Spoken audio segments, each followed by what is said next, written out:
नमस्कार, आकाशम मराठी न्यूज मध्ये आपल्या सर्वांचं स्वागत आहे। चंद्रयान 3 मोहिमेच्या उल्लेखनीय यशाचा उत्सव साजरा करण्यासाठी भारत सरकारने 13 ऑगस्ट हा दिवस राष्ट्रीय अंतराळ दिवस म्हणून घोषित केला आहे। मुलींना मोफत उच्च शिक्षणाबाबत अडचणी आल्यास हेल्पलाईन क्रमांकावर संपर्क करा। ही हेल्पलाईन 7961 3444 0 आणि 7969 13 44 41 या क्रमांकावर यावर संपर्क करावा।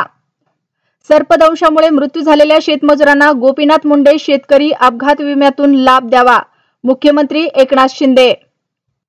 कोकणवासियांसाठी गुड न्यूज, गणेश उत्सवासाठी एसटी महामंडळाकडून 2000 अतिरिक्त बसेसची व्यवस्था।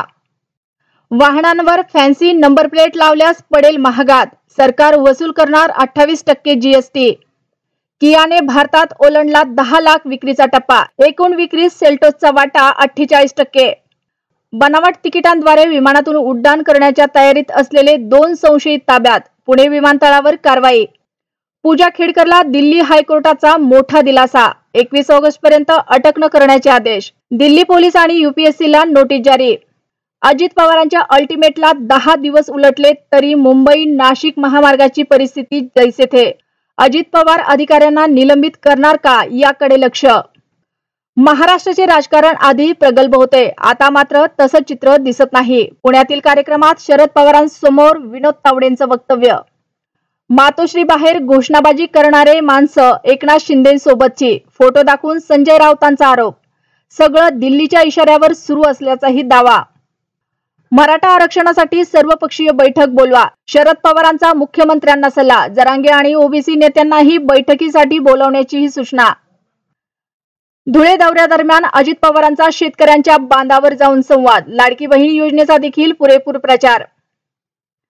मनोज जरांगेंसह भुजबळांनाही बोलवा, सर्वपक्षीय बैठकी घ्या। आरक्षण प्रश्नावर शरद पवारांनी सुचवला तोडगा।